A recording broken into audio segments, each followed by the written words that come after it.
कहानी है उस समय की जब भगवान मंदिर में नहीं एक माँ की रसोई में आते थे। एक कहानी है तब की जब नए नए जगन्नाथ मंदिर शुरू हुआ था। तब कर्मा बाई छोटी हुआ करती थी और वो रोज मंदिर खिचड़ी लेके जाया करती थी। सुबह सुबह वही खिचड़ी का भोग जगन्नाथ जी को लगता था।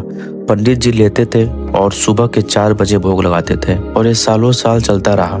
पर समय के साथ कर्मा बाई बुढ़ी हो गई, उनके घुटनों में दर्द होने लगा।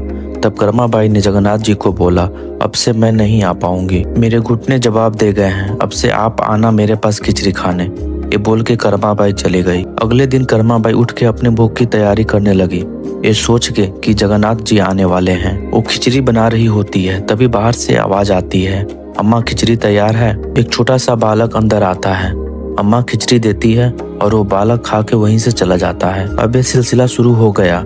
अब इतने सालों से एक नियम चल रहा था, कर्मा बाई खिचड़ी लेकर जाती थी, पंडित जी भोग लगाते थे। और बहुत टाइम बीतने के बाद पंडित जी भी सोचने लगे, इतना टाइम हो गया, कर्मा बाई आ नहीं रही, खिचड़ी का भोग नहीं लग रहा जगन्नाथ जी को, तो कल सुबह जब मैं मंदिर के लिए आऊंगा तब कर्मा बाई से पूछते आऊंगा सब ठीक तो है। जब सुबह पंडित जी कर्मा बाई के घर पहुंचते हैं तो देखते हैं अम्मा खिचड़ी बना रही होती है। पंडित जी पूछते हैं, अम्मा आजकल मंदिर नहीं आ रही, सब ठीक तो है?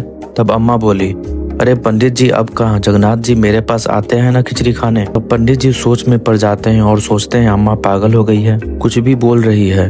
तब पंडित जी बोलते हैं, अम्मा आप तो नहाए भी नहीं हो, पूजा भी नहीं किया है, बिना नहाए भोग कैसे लगाओगी? अम्मा के दिमाग में बात बैठ गई। अगले दिन अम्मा ने ऐसा ही किया, पहले उठ के साफ सफाई, नहा के पूजा करके तब जा रही थी भोग बनाने।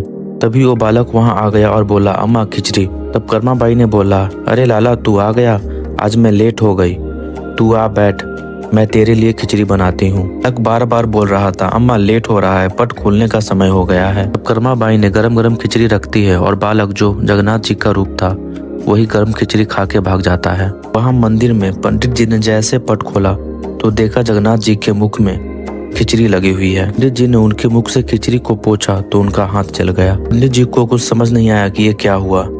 उसके बाद पंडित जी सो जाते हैं।